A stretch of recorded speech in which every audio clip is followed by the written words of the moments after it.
light a shoe. And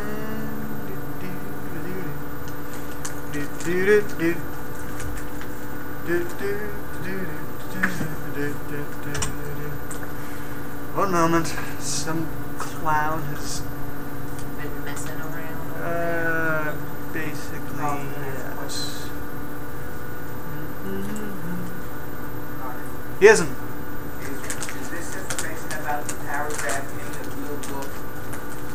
Yes, it is. The reason why I'm asking is because It is related to, but not directly taken from. I just wanted to know. Alright, so no animation. Nothing fancy. Okay, so writing clear paragraphs. As you can see, there's several helpful little pictures of a son of a... Okay. Charlie, stop fooling around. Man. Me fooling around? Would I fool around with you guys? I mean, come on. You're my beloved and much respected, whatever you are. But you're swinging that stick and it's doing magic tricks. I know, right? Isn't it horrifying? Yes. Yeah, thank you. I thought so too.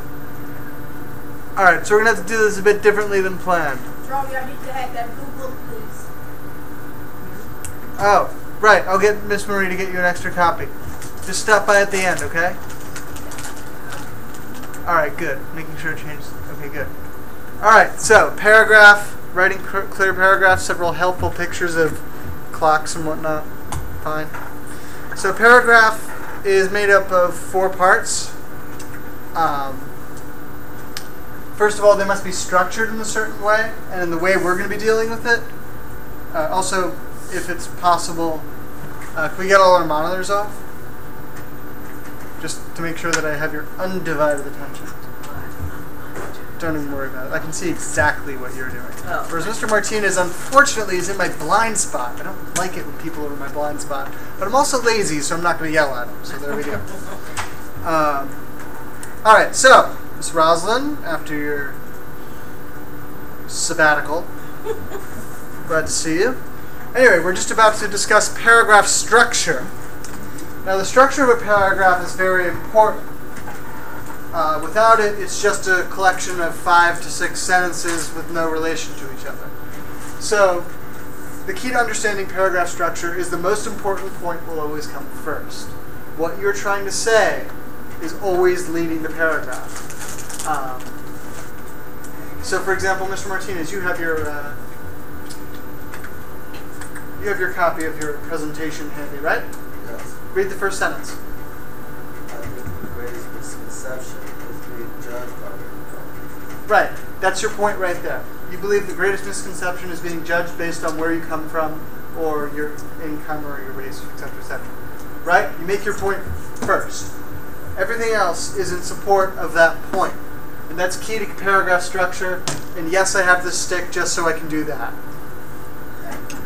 Okay? Alright, so if you guys want to be taking notes or using your last scribe, you probably should. I can also forward. I forgot it today. Don't worry about it then. If you want, I can send this slideshow out to you in an email. That's great. If you would like to review That'd it. be fantastic. I do my best. Anyway, so the structure, you always lead with your point. No one should ever read a paragraph of yours, at least certainly not after I'm done with you, and say, what was the point of that paragraph? Okay? So that in a way is very good, very easy. It makes things simple. Yes? Sometimes at the beginning of the essay, people have to catch your reader's attention with the hook. Right. And using a hook mixed with the point of the paragraph is a very fine art that I will be teaching you. Ideally, what you'll do is you'll state your point in a novel or interesting way so that it catches the reader's attention and acts as a hook. So, Charlie, my structure would be my keyword advertisement. Mm-hmm. So that would be the structure of my paragraph. So the structure of your paragraph, every single person here, to their credit, when presenting, said, I think the biggest misconception is, that all black men are in jail, or that the disabled are cannot do things, Persons etc. with Yes, you led with Okay. your point, and then you Okay. said everything you said was related in support of that point. Okay. So that's the truth for all paragraph structure in this format. Yes. Okay. So the function, yours are interesting because what we just did was part persuasive and part factual. Okay. Like your jobs when you came up here was to persuade everyone in this room by sitting here that the biggest misconception in my view is X, Y, and Z. So you're persuading us, and as you know, demonstrated by the copious amounts of feedback, you know, we hit nerves. We understood more perhaps about each other than we would otherwise. Okay. So the function of a paragraph at its core, though, is to convey information. All right? Because you can't have feedback if you don't understand what was said. It's impossible to give feedback without good information. Organization, it must be organized in a specific way. See back what I said about structure, which is, you know, your point is first, everything else is supporting, proving, and illustrating your point. Also, you know, of course, in a stylish and convincing way, but always doing that. You shouldn't, three sentences in, make a whole new point. That's a job for the next paragraph. Oh, okay.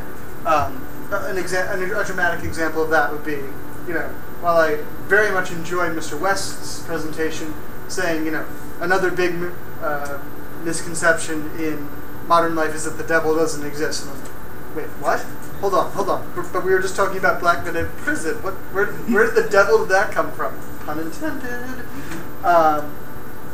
So yes, you save your new topic for a new paragraph. That's a very good rule of thumb, and you should probably write that down. If you have a new point, new paragraph. Unless it's a supporting detail about your current point, new paragraph. Point in the paragraph. Yep, new point, new paragraph, disarmed. I've been outdone by a chair and it's been caught on film. I may never recover my manliness. If I had any to begin with. Okay, so, now all this is wonderful, but, yes, Miss A paragraph. What is a paragraph? How many sentences Ooh. contains a paragraph? Ooh, what is a paragraph? Yeah, how many? Martinez? Paragraph is 5 sentences. 5 sentences. Yes. In this class, we will always use the 5-sentence model, though. Well, 5 to 7. Right, 5 to 7. 5 to 7 connected sentences on a topic is the, at least for this class, definition of a paragraph. Martinez? And when you said, what did you say, new point in the paragraph? Yeah. The new point should always be at your end of the paragraph because it will become a transitional sentence. Right. You could allude to the fact that you'll, like, I will deal with, you know, this point in the next paragraph, or which leads us to X. Okay, You want to now get the new reader, paragraph. you want to get the reader to know Right. what you're going to talk about in the next paragraph. Quite. We're going to deal with transitions later, but right now we're just dealing with the paragraph isolated. That is, there's nothing else besides the paragraph. So once paragraphs are linked, like say towards the end of the semester I have you write a 5-paragraph essay on what you learned or why you hate me moving this stick around so much or whatever, then how to meld the paragraphs together or link them becomes absolutely vital, and it's very, very, very important in business writing to have your paragraphs connect, and that's not what we're dealing with right now. As I was alluding to earlier, all this is fine, but if your topic is incomprehensible or your points are poor, and in other words, to cut it down a bit, if your writing and intent isn't clear, then all this does you no good. Without this last part, without clarity, these 3 are trash. You understand? So, Clear of what? clear communication. That is, if you don't communicate your point in a clear manner, which is actually something I thought you guys did very, very well with your presentations, because you all spoke using the vernacular of the classroom and your own native accents and tones and styles of speaking. But everyone here has a shared vocabulary, which made it much easier, I think, for this group to relate to each other. Wouldn't you agree, Ms. Russell? I didn't get a chance to do myself. Yes. I agree. I know. Don't worry about it. You look worried. Don't worry. All that happens. I was for you in for tutoring class. That's all. You pull me in. Yeah, you was for tutoring. Yeah. Yeah. Alright, well. On Fridays, I can be up tomorrow. Alright, I can work with you tomorrow if I need to. Anyway, but because this group has a lot in common, it's much easier to relate and be clear. If I set you down and sorry, I was looking at the mirror over there and it turned blue. I thought it was the screen. If I sat you down in front of a room full of strangers, it would be much more difficult, I think, both for you to present and to be as clear as you were. But because you're among friends, it's much easier to be clear. Yes? What's the second one say? The second one is function. And what did you say function was? Function is the function of a paragraph is to convey information at the bottom line. When you cut down all the artistic fripperies and grammar and all that, the point after reading a paragraph is the person after reading it will know slightly more than they did without reading it. Do you understand? The third is organization, and the fourth is clear communications. So without clear communication, the other three are trash, you said, right? Yes, but you don't have to write that down exactly. No, I'm just saying to make sure. But yes, if you can make the best point in the world, but if it's not clear to either you or your audience, then it's your job to make it. Waste of breath, waste of characters. But there's no such thing as an actual waste, because there's nothing so badly written that it can't be made better, or can't be improved. Right. And nothing so good either that can't be improved. Okay. Organization is the point. Yes. Okay? Huh? Are you saying that feedback is not one of those? Right now we're dealing with the paragraph in a void, without feedback. We'll deal with feedback, but in its native form. Like, all of your work was done without anyone giving feedback, right? Yeah. Yeah. But it'll grow because of feedback, and we'll deal with that in another class. So that's the first slide. I'm going to go on for a good 10 minutes on that. I'm wondering if I'm going to finish this in time. Okay, come on. All right, fine. Everyone's hustling me. All right, fine. It doesn't matter, no. All right, so this is a little bit more heavy on text than I would have liked, but we'll go through it quickly. Miss Brody, can you read the top paragraph for me? Well, functions of a paragraph. Both the writer and the reader need the paragraph. Writers use paragraph to focus their thoughts and organize their material in a logical way, and readers use paragraphs to help them understand the writer's progression of thought. Excellent. So, more or less, this is demonstrating what I lectured you on in the last slide. But notice how it starts with the point. Even, I like to think of it as a sort of, everyone here knows the phrase black box? A black box. Like, you notice when, or you ever hear on the news when an airplane goes down? Yeah, the black box is recovered. Right. You know, comedians have a field day with this. Why don't you make the whole plane the black box? Whatever, fine.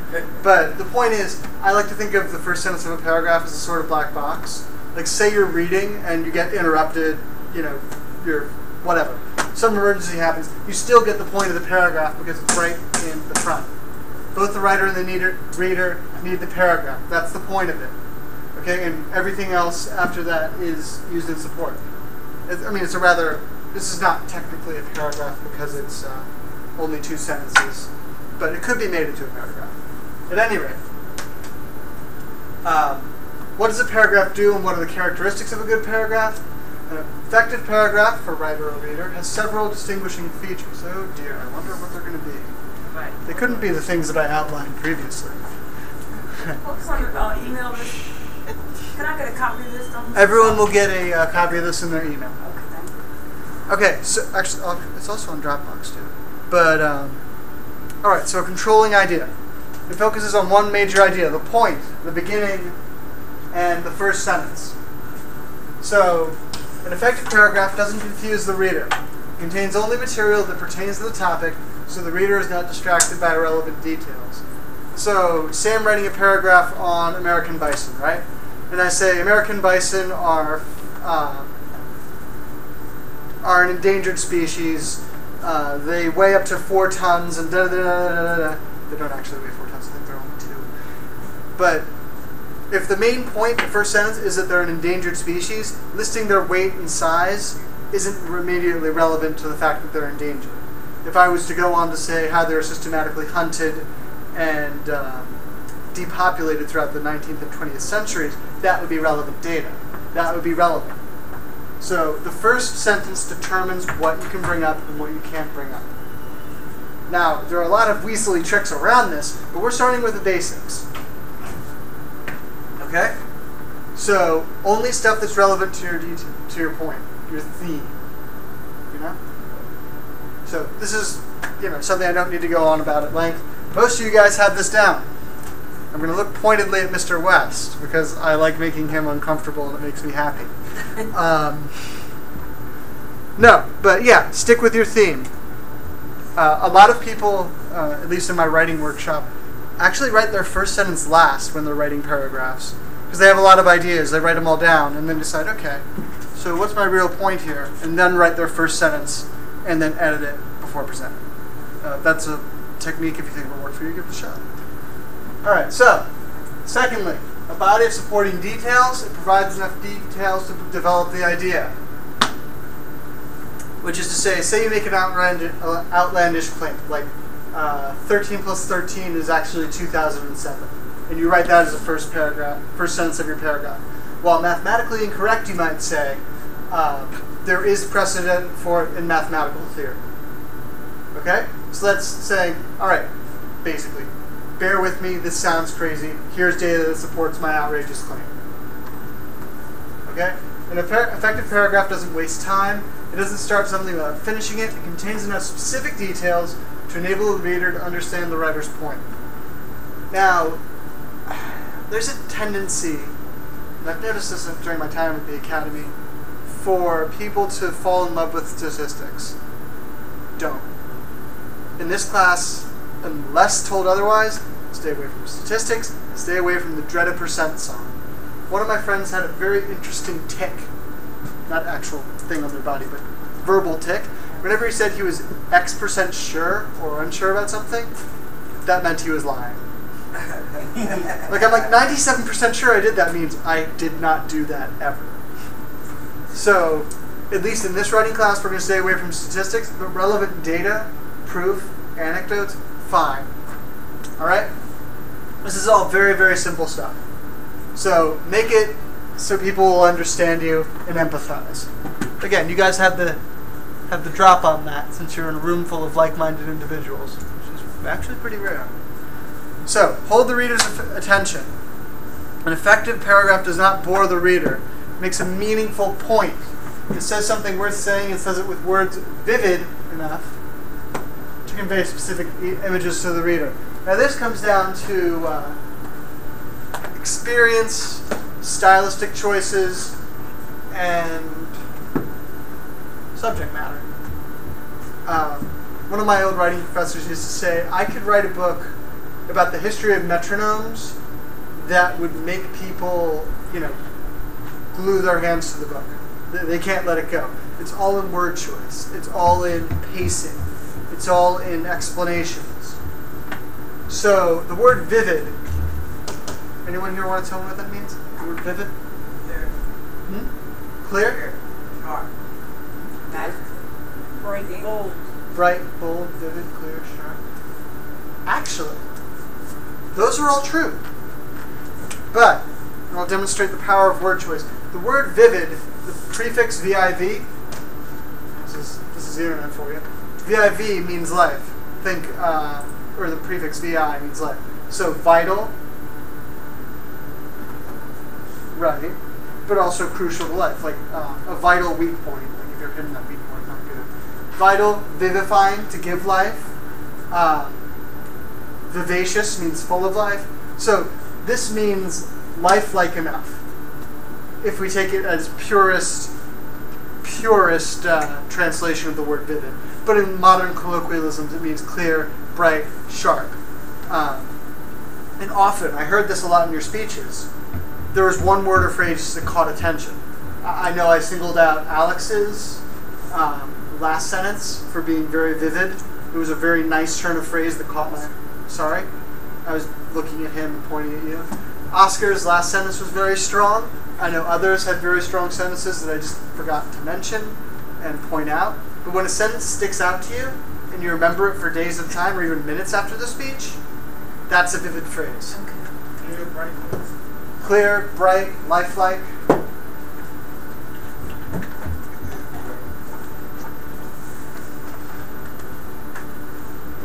Okay. Sensibly organized. An effective paragraph doesn't exasperate the reader. Anyone here knows the phrase? Everyone here knows what the word exasperate means? No. All right, No. I will give you a demonstration with the word exasperate. Someone asked me a question. What is your name? You don't know my name. No, I'm the Supreme Galactic Inquisitor. Yes, so I just demonstrated the exasperate. Like, oh, come on, really? You don't know my name? Mr. Roslin, after all the times you call me? Right, exasperate, Person has frustrated. exhausted Right. you to the point where Yeah. you're like, Right. exact. So exasperate is frustrated. Like you're nearing the end of your rope. You're exhausted. They've exhausted you. Yeah. They've exhausted your time. That's it. Right.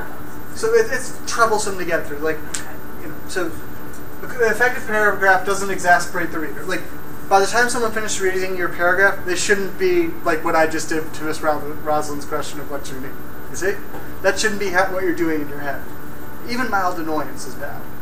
You want people to want to keep reading. That's the whole point of writing, at least as far as I'm concerned, is to make the person want to keep reading. So it's organized, followed. Basically what you're doing, and this is something that I find very difficult, but everyone finds it very difficult, is what you're doing when you write is you're taking someone through a tour of your thoughts. Now, I'm not sure what light speed is exactly, what the actual math of how fast it is, but I know that thoughts are comparable. And slowing down your thoughts and spacing them out and making them comprehensible to another person who's not in your head, if you have people in your head you can talk, is exhausting and very difficult. But it's ultimately worth it because you can share ideas. Which is the other point of writing, is A, keep people reading, and B, share new ideas. Convincingly. And be engaged. Oh, absolutely. Like how in our speech today, we were all engaged. You were all engaged. You were all invested. You all hit something in everyone else that made them want to chime in. Usually, like, well, not with Miss Roslin, but with everyone else, I have to basically pull out your fingernails with, hot tweezers to make you stop. But today I had trouble shutting you up, which is great. Miss Marie would be giving me that little frown of hers if she had been here, but I liked the discussion. It was good. Discussion, speech, free interchange of ideas, that's what leads to good writing. When you have a slightly different idea than what you had before, that can make a whole novel. Alright? So, as you can see, it's organized by the controlling idea. Back to the bison example. If it doesn't involve the status of the bison as an endangered species, then it's not in this paragraph. Okay? Supporting ideas, how they got that way, why they were targeted, what was done with those that were harvested, whatever. And a conclusion. It's terrible that they're endangered. Fine, whatever. Alright, so. Yeah, this is easy enough that I feel bad even narrating this. Beginning, middle, and end. Anyone here ever read fairy stories or the Brothers Grimm? No. Yeah, I forget them. Okay, everyone in this room has been a child at some point. And I'm willing to bet my non-existent wallet, because I left it on the table today, that everyone has had fairy stories told to them when they were little. Yeah. Yes. Yeah. No. Even secondhand? Like, Like what? Fairy tale? yeah, like even Disney movies I will include. Like Santa Claus. Yeah, stuff like that. But the number 3 comes up a lot. And there's actually one of my friends is You got 1, 2. what? 1, 2, 1? Oh, that was just to see if you're paying attention. I got this from someone else, but then I modified it to make it more fun. But there's a saying, one of my friends is a camp counselor and specializes in wilderness stuff. he said there's a rule of 3 that's very important for survival, and that is you can't go 3 minutes without breathing, 3 seconds without blood circulation, or 3 months without love. And love in this context means broader human interaction. In a lot of Castaway sort of things, you start to get a psychotic break after 3 months with no contact of your own species. Yeah. So basically think Castaway, if not for the volleyball completely cocoon. Even with the part. Yeah, it's true. You get closer and closer to a psychotic break after 3 months of no human interaction. But the reason the number 3 comes up is because it's easy to remember and it's easy for repetition. And that's the best writing will take advantage of this tendency for 3s. People like the number 3. We're a big fan of it. So beginning, middle, and end. Your point, proving your point, reminding them of your point. Okay?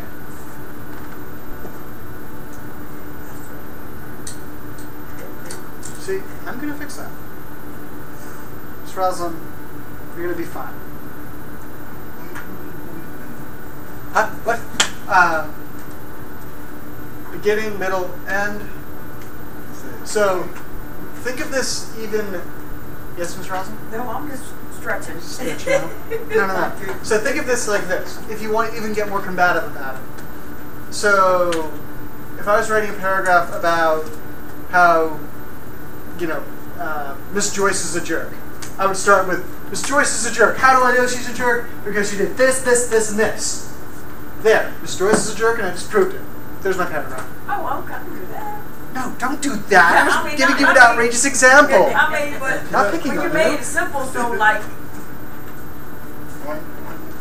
Point, proof, conclude. Okay, I think I can do that. You do that often. You do that often. Mr. Charlie, I need help would be the target of your paragraph. Why do I need help? Because I can't make this damn computer do what I want. Computer. That's a paragraph right there. Yeah, there you go. There you go. Thank you. Yeah, there you go. I wasn't singling you out, Miss Carroll. I just had needed to come up with something so unbelievable, it would get everyone's attention. All right. So, the topic sentence, we've been over this. Put it politely, concisely, introduce a subject, and indicate what is going to be said about it. Anyone here tell me what the word concisely means? To your point. Yes, shorten to the point, briefly. All right, good, easy enough.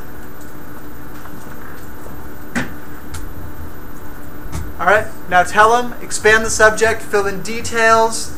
Again, that number 3 is coming up. 3 examples is usually considered good form.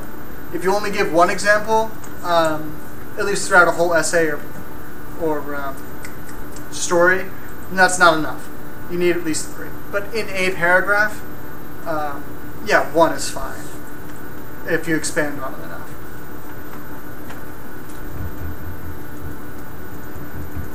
Alright. Conclusion. Mr. Martinez, do me a favor. Read the stuff in purple in the hammiest possible way possible. Stuff in purple. Laugh at me. Alright. Finally, it's time to tell them what you are going to do. So, Conclusion, some things help and reach some type of conclusion about the subject. yep. So basically you're making your last appeal. You're reviewing, you might go through some of the facts you've already presented, saying this leads me to conclude, etc., etc. It's wrapping it up. Make it snappy. There's a device in writing. Inconclusive. Inconclusive just means nothing is proven. And that's one word. But there's a device in writing, and anyone here have a bookcase with bookends? Like, you know what bookends look like, right? Yeah. So there's the bookends technique, which is where, say you start the sentence with, or say you start your paragraph with,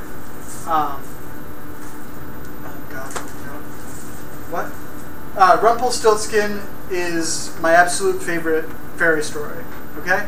And then you end the paragraph with, and this is why Rumpelstiltskin is my absolute favorite story. It's almost an exact reprint of the first sentence, but it's packaged in the way that it's a conclusion. and it creates harmony throughout the paragraph.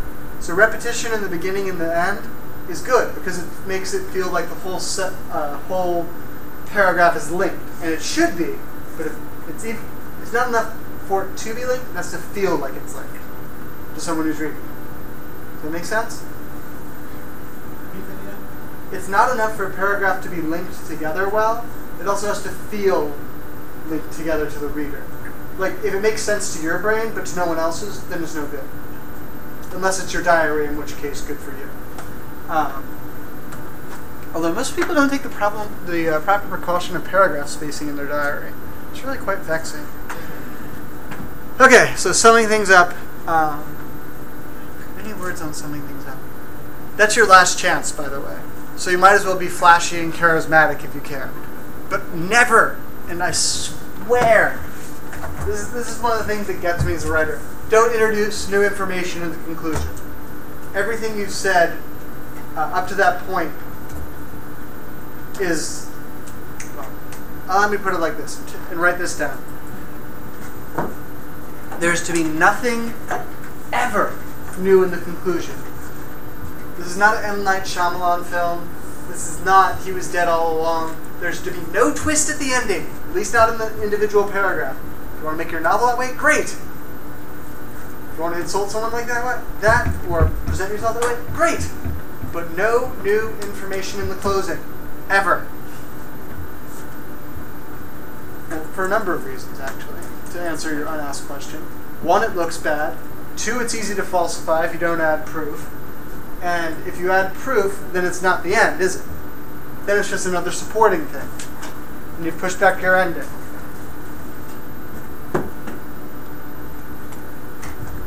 Okay, so there's academics, and then there's a stance. So subject plus attitude, a good topic sentence presents both a subject and an attitude towards that subject.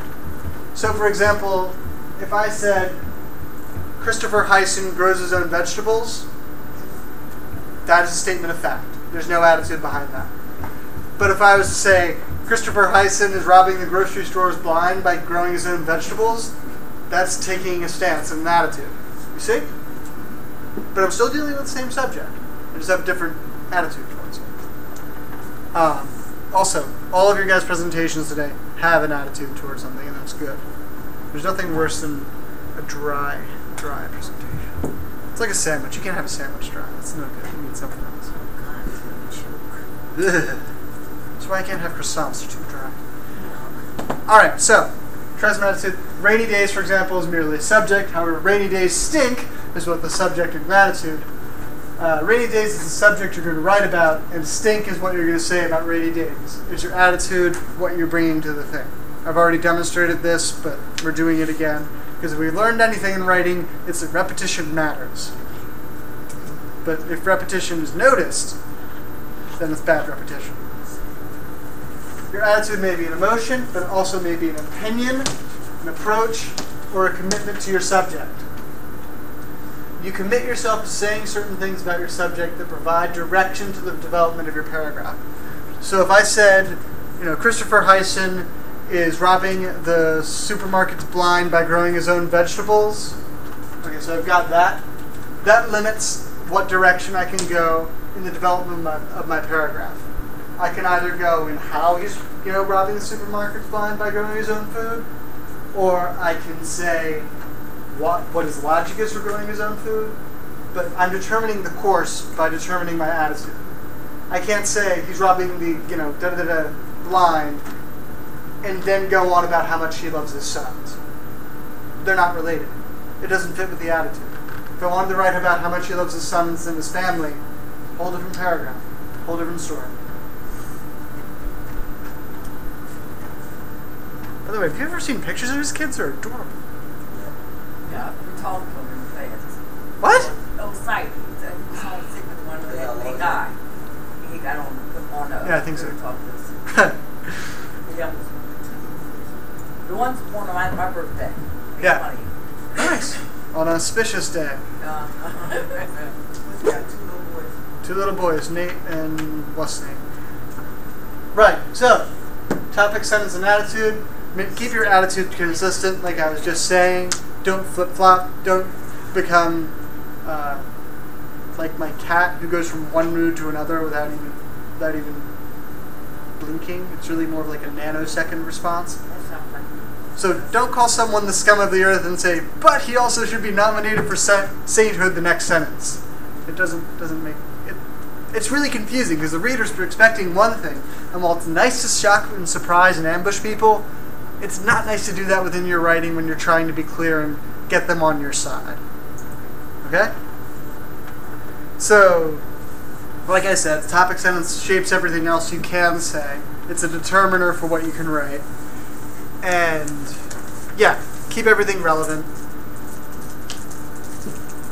I've already covered this slide before I even pulled it up. You guys get it, right? No questions on this slide? Nope. Yeah, bugger this slide. It's a waste of space. Alright. Okay, so not all sentences can be topic sentences, only those that have both a subject and an attitude. This is mostly true. I say mostly because there are things that will require you not to have an attitude. If you're writing a report for your job on call logs, then that's a matter of fact paragraph on how many calls you receive during a day. Not, God, I hate picking up this phone X times a day and saying, hello, how may I help you? Right? So there are some forms where an opinion is not necessary, an attitude is not necessary, but these are not forms we're going to be dealing with. Alright? So, simple statements of fact like my watch is a minute slow, or I know Chris Hyson, don't need to be explored any further. They stand on their own. They're just statements of fact. My watch is a minute slow because I broke it on a mugger's forehead during a brawl. Now that's an interesting first sentence and determines the rest of your paragraph. I know Chris Hyson because he decided to give me a raise. Again, goes beyond mere statement of fact. So they don't need the aid of a paragraph. You don't need a paragraph explaining why your watch is a minute slow. Although you could if you're writing fiction. Yes. If you? Yeah, get out of here. I mean, yes, go on your way, humble servant. I think humble servant, but wait till I get to minions. Alright. Okay. So, again, on and on about attitude, because we can't get enough of it. Certainly Mr. Osland can't. The reader isn't particularly intrigued, or excited, or inspired, or angered by the statement, my watch is a minute slow. Again, we've been over this. If it's just an isolated fact, it doesn't generate much interest. But if you add details like Chris Hyson is the stingiest man I ever knew, then you go beyond mere statement of fact. You also express an attitude towards your subject. You think the subject is terribly stingy, and why is there a hyphen in front of that B? Who does that? Not me. I didn't make this, I just changed it. Alright? But if you say, if you're feeling in a nursery rhymes tournament, you say, Old MacDonald had a farm, not a topic sentence. At least in this regard, in the formats we're going to be writing in. If you say, Old MacDonald had a farm with Old MacDonald had the foulest farm in Lancaster County, then you've said something about your subject, and possibly about his hygiene. Okay? The attitude is expressed in the word foulest. You're letting the reader know you have something to say about the farm. So again, you notice how word choice is playing really heavily into what you can and can't say. And this brings me back, again, to knowing connotations and associations with words. 50 years ago, no, 100 years ago, up until like the 1950s or 60s, it would be perfectly acceptable, and no one would raise an eyebrow for me to say, oh, I had a gay old time last night. Now, people make assumptions. Which is not necessarily bad. It's just saying the language is a living thing. You have to be cognizant of what words have association with what. Also, incidentally, The word sinister. What does that word make you think of? Like a woman who never was married and she's in her late. No. Sinister. That's okay. That's What? Sinister is a person Spinster who... is what you... A spinster, Right, yes, right. I'm sorry. A sinister is somebody who's constantly degrading other people and they have nothing nice to say. Right. They're sinisters. They're... Sinister. No, not quite. Sinister means imposing, vaguely ominous, evil, bad-tempered. Like a penguin. Like a pet. What? Penguin. Sinister Batman. penguin? What? I'm Batman. Batman. Oh, okay. Whoa. Yeah, most villains are sinister. But the origin comes from, evil, bad. yeah. Just, It's come to mean that, but it actually meant left-handed in Greek. Because there's a perception that left-handed people were fundamentally untrustworthy and evil. Dexterous, or dexter, means right-handed, which means swift. Like if you say someone's dexterous, like if anyone know any athletes or seamstresses or anything, they have to be dexterous with their movements and their hands, all that sort of thing. So words have implications, and those implications change. And if we're not aware of them, we're going to, dig ourselves into a grave. Dexterous means be able to use both your hands. No, ambidextrous, which means both hands are used very well. Okay. Individual hand, what is that? You have manual dexterity. Dexterity. Yes. Well said. Manually. I had manual dexterity. I And had then, that. but hey, now I have a new pair of bracelets that are very stylish. I think you should tie-dye them. Okay. Um, I'm gonna do something with them. Okay, now I understand. Cool. So, just to sum it up, apparently there's a priest doing this for some reason. Maybe the artist got lazy. What I'm gonna tell you, tell them, and now I've told you. Easy enough? What? This is just the summary of the organizational part of this.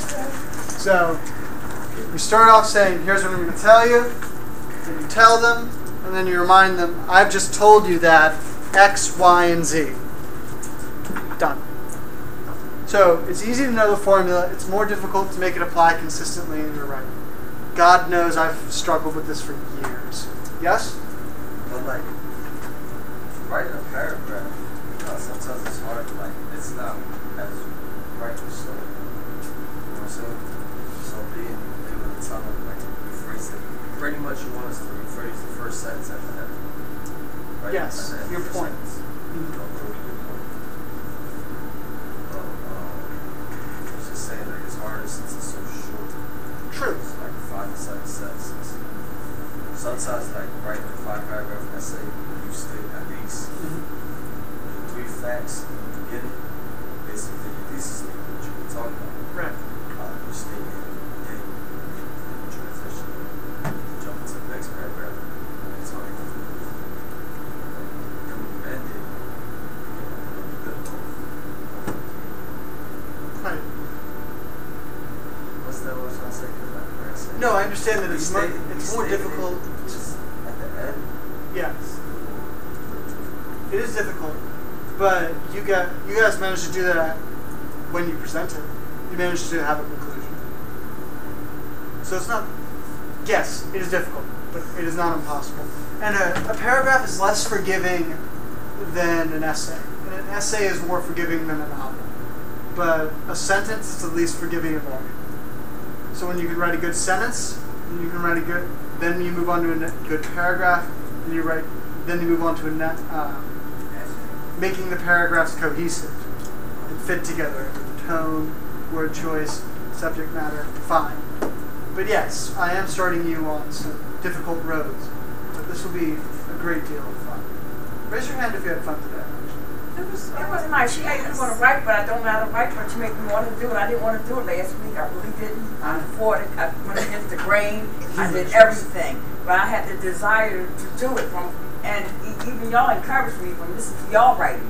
Now I want to do it, but I don't know how to do it. But I want to do it. Great. That brings us to our homework. Oh, sugar. Oh, relax. It's nothing exhaustive, nothing backbreaking. I'm going to send you this little doohickey, this presentation. I looked on my Dropbox. Miss Joyce, could you get the light, please? Where'd Carol go? Oh, right. She told me she had to go. Right. Oh, thank you very much. So the homework is very simple. I'm gonna send this out to you in an email tomorrow. But the deal is, I'm gonna send you this PowerPoint, and I'm gonna say, look over your paragraph. Remember the feedback you got. Run your paragraph through the test of this PowerPoint. See if you have everything you need. You stick with your attitude. Basically, work on incorporating the feedback you got today into your misconception speech / paragraph. Work on that. And then we're going to spend about 20 minutes beginning of next class presenting. We're not going to give feedback on the speeches this time. Yes. That's the deal. Does everyone think that's fair between now and Tuesday? What's it, to rewrite our paragraph? Yeah. I can do mine. Excellent. That's good. And And make it on the news that we took. I got critique. notes you contribute. Yes, feedback you got. Plus the PowerPoint, so you can run it by, make sure, okay, am I consistent in my time, etc. Excellent work, guys. I'm glad you guys had fun. The class goes so much better when people are having fun.